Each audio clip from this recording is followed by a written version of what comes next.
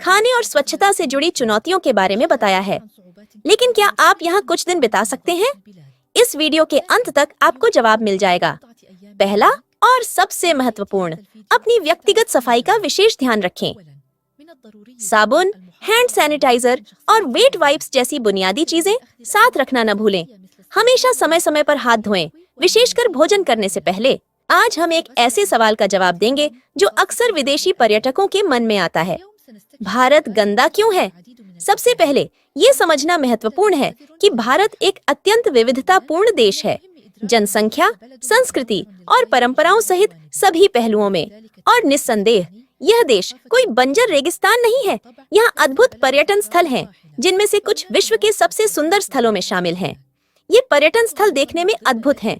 पहला है केरल राज्य, जिसे भगवान का अपना देश, गॉड्स ओन कंट्री कहा जाता है। केरल अपने खूबसूरत समुद्र तटों, झीलों, नहरों और पहाड़ों के लिए प्रसिद्ध है। दूसरे नंबर पर है हिमालय, जिसकी भव्यता से पूरी दुनिया परिचित है। भारत के उत्तरी छोर पर बसा यह पर्वतीय अंचल कश्मीर की घाटियों से लेकर लद्दाख के रेगिस्तानी पहाड़ों तक अद्भुत नजारों से भरा पड़ा है। बहुत वर्षों पहले समुद्र एशिया के हिमालय पर्वत श्रृंखला का हिस्सा हुआ करते थे। ये क्षेत्र नेपाल, चीन, भूटान, अफगानिस्तान और भारत जैसे अन्य देशों तक फैला हुआ है। समय के साथ पर्यावरणीय परिवर्तनों के कारण समुद्र पीछे हट गए और अपने पीछे क्रिस्टलीय परत छोड़ गए, जिसे हम नमक के नाम से जानते हैं। तीसरा, कन्याकुमारी भारत का सबसे दक्षिणी बिंदु है, जहां हिंद और अरब महासागर तथा बंगाल की खाड़ी मिलती है। ये स्थान उन लोगों के लिए लुभावने दृश्य प्रस्तुत करता है जो भारत की यात्रा करना चाहते हैं और इसकी संस्कृति को जानना चाहते हैं, तथा ये सर्वोत्तम विकल्पों में से एक है। इसके बाद वास्तुकला की उत्कृष्ट कृति आगरा में ताजमहल है, जो एक वास्तुशिल्प रत्न और शाश्वत प्रेम का प्रतीक है। सफेद संगमरमर से निर्मित यह मकबरा कला और इंजीनियरिंग का उत्कृष्ट नमूना है। अब हम आगरा से जयपुर के लिए रवाना होंगे ताकि अंबर किले की खोज कर सकें, जो अरवल पहाड़ियों पर स्थित एक भव्य किला है। इसकी वास्तुकला